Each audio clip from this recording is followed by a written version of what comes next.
This is the heart of the matter with Dr. Carol. For such a time as this, a heart to serve. Hello and welcome back. First of all, thank you. Thank you so much for the love, the encouragement, and the feedback following the launch of my first episode. I truly appreciate it. It means more than you know.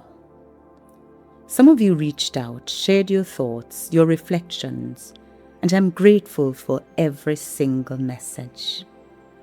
One piece of feedback stood out to me, shared very kindly, and it was around my mention of the luxury car, the BMW, and how that might have come across. And I appreciate that perspective. But perhaps today's episode will help you understand the heart behind that moment. Because here is the truth. I was behaving as if I were invincible. Turns out, I'm still human, and my body was keeping score. I had a heart attack in my BMW X5. I was told it came across boastful for mentioning the car. But here's what you don't know. I grew up walking barefooted, literally. On my way to school, I carried my shoes in my hands because if I wore them on those rough, uneven roads, they'd fall apart in no time. Barefooted, I'd walk about 3.5 miles, feeling every stone, every sharp stick on the soles of my feet. Sometimes I would accidentally hurt my great toe on someone's seen object. Buck me toe, as we say in Jamaica.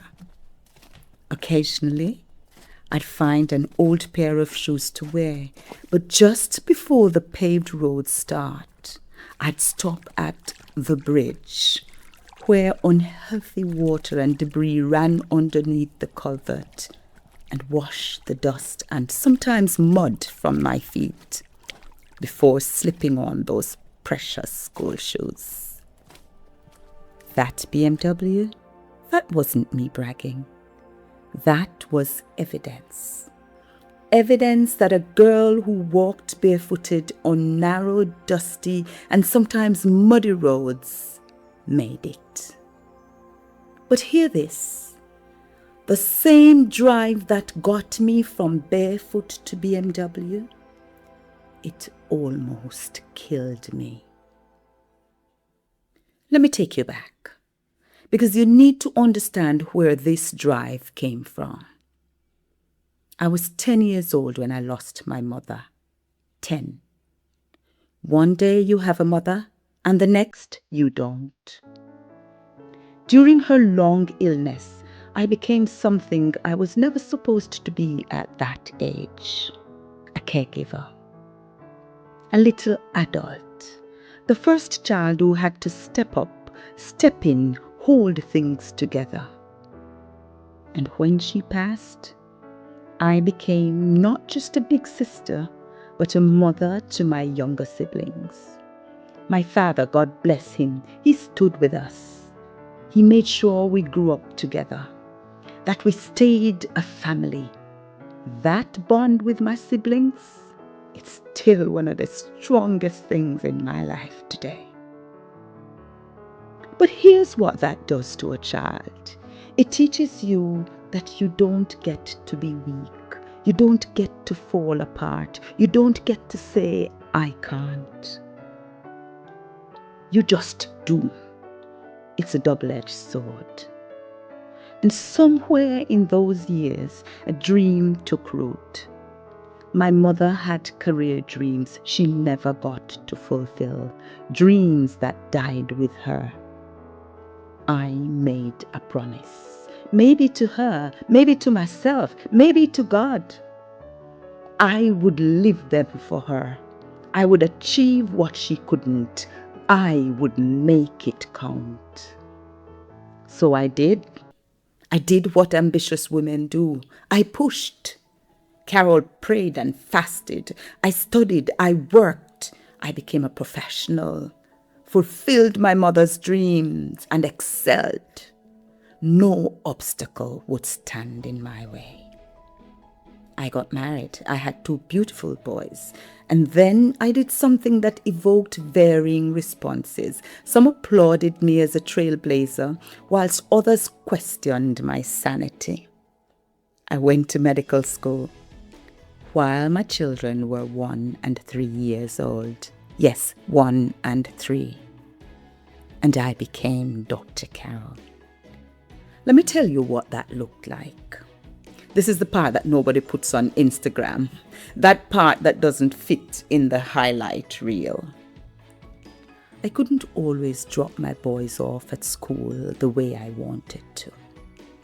I couldn't always pick them up and hear about their day while it was still fresh and exciting.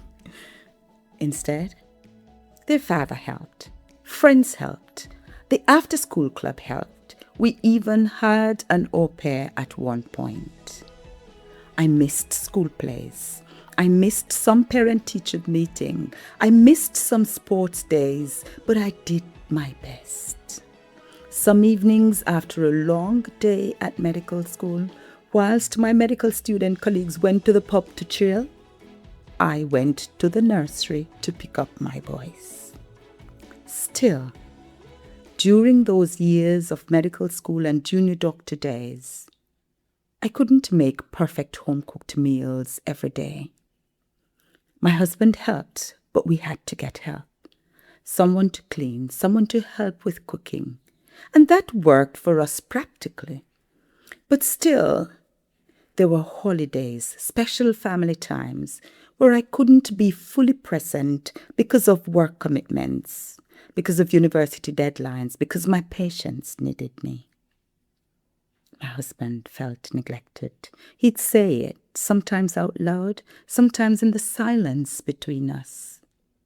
He was fully on board with me going to medical school. It was our joint decision. It was for our family. But somewhere along the way, I was still expected to be the perfect wife, to not let anything slip. When I couldn't live up to that expectation, I was asked to give up my dream.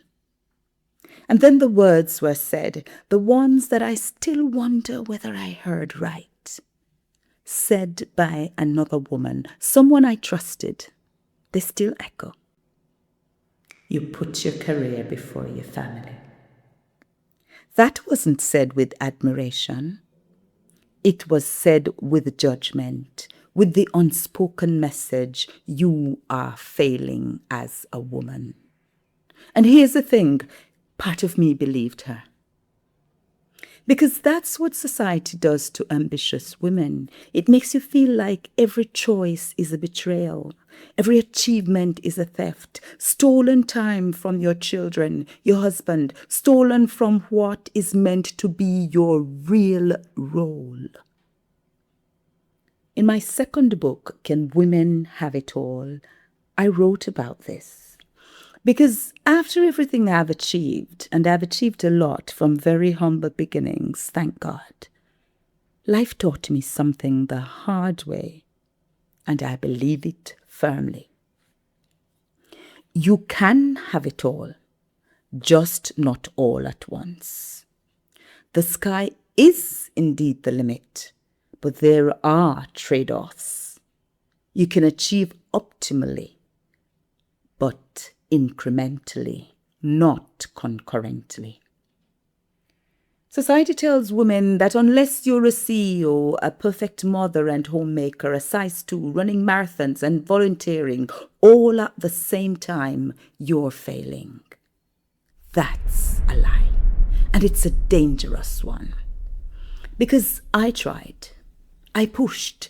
I ignored every signal my body gave me. I kept going and going and going until I couldn't.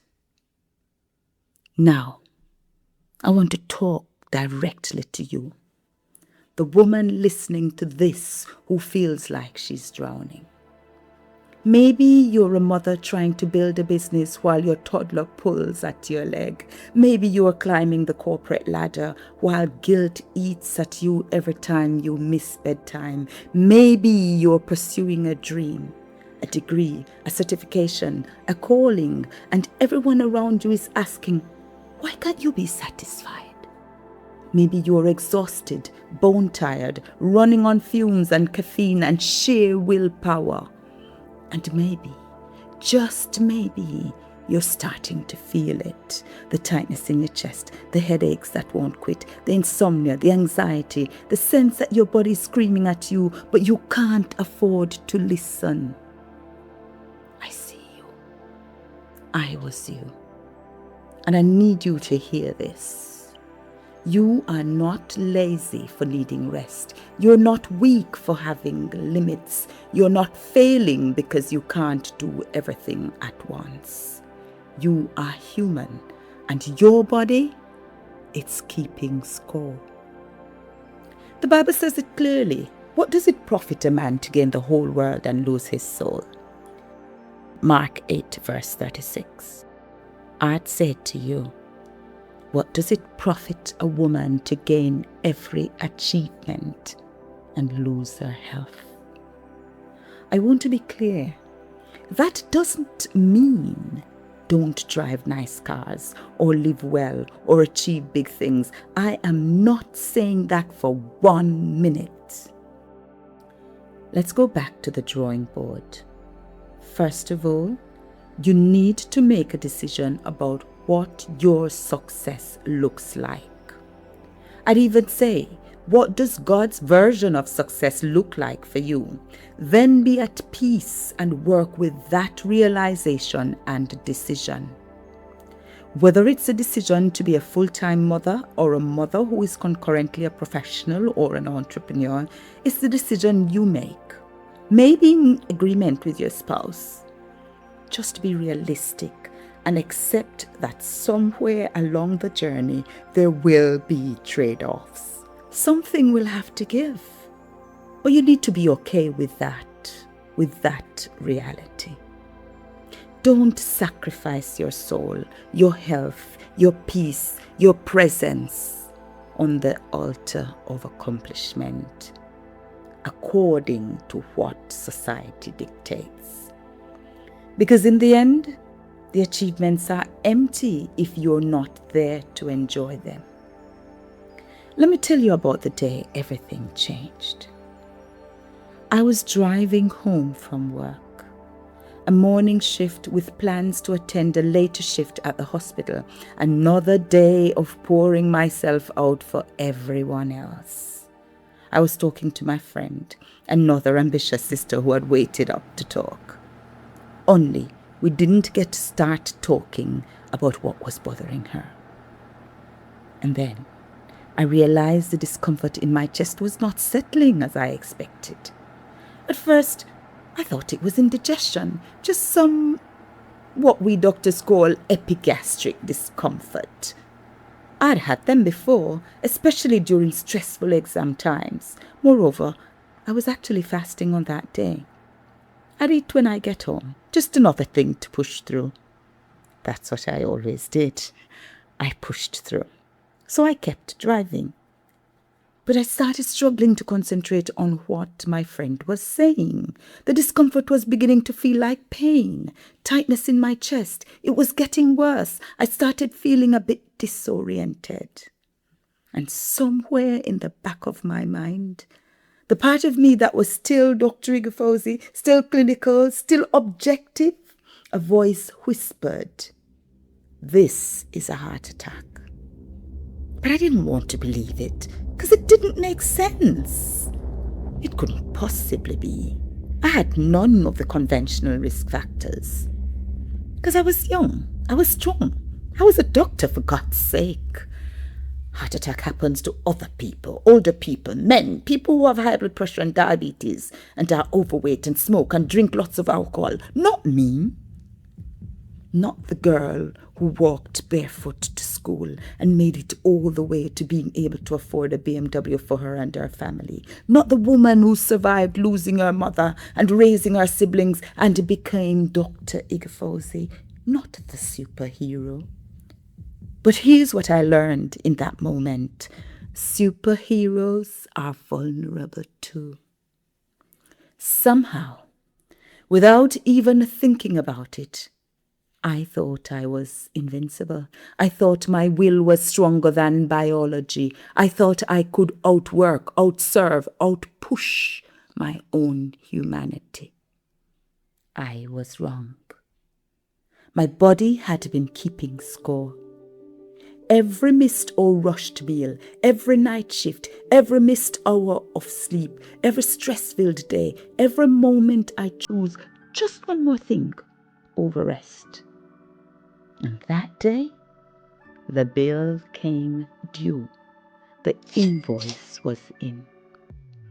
In that car, chest tight, alone, scared, the BMW meant nothing. The titles, the hats I wore, they meant nothing. The achievements meant nothing. The only question that mattered was, would I survive? And in that moment, I knew I had to make a decision. I would redefine success on my terms. Now, let me be clear again about something, because this is important. I am not saying shrink your story. I am not saying apologize for your success. No way. I'm not saying abandon your dreams. Your story is not arrogance. Your journey is not boasting. Your testimony is not something to edit down. By them we overcome. Revelation 12 verse 11 tells us. But, and this is critical, hold your story with humility, with wisdom, with balance. Because the goal isn't to impress, the goal is to impact. When I mention the BMW, I'm not saying look at me, I'm saying look at the journey. But I'm also saying look at the cost. Success without health is fragile. Achievement without alignment is dangerous. Progress without pause can lead to collapse. So here's what I want you to take away from this part of my story. You can be ambitious and healthy. You can achieve and rest. You can have big dreams and boundaries. But you have to choose intentionally, daily. Because the world will tell you to do it all, be it all, have it all, right now, all at once. And if you try, your body will keep score. Next episode, I'm going to tell you exactly what happened next in that car. The moment I realized how close I came to leaving my boys without a mother, just like I lost mine. How I got help or didn't. What the paramedics, the nurses and the doctors said. The notion of invincibility I held before that day, and what I learned in those terrifying minutes that changed how I defined success forever. I know you've been waiting. Thank you for your patience. But this story, it needs to be told right. So next episode, I promise, the big heart attack, the full story. Until then, I want you to ask yourself one question. What is your body keeping score of? What are you ignoring? What are you pushing through? What warning signs are you dismissing because you think you're invincible? You're human, and that's not a weakness, that's a truth. You may be a superhero, a superwoman, but they are vulnerable too. Don't shrink your story, but don't lose yourself in it either. Spirit over status, purpose over pressure, health over hustle. Because at the end of the day, the car will fade, the titles may change, but your soul, your health, your purpose, those are the things that endure. Thank you for being here with me. And as always, for such a time as this, your voice matters. You matter. Thank you. Thank you for listening to The Heart of the Matter with Dr. Carol. Remember, your voice matters and your story has purpose for such a time as this.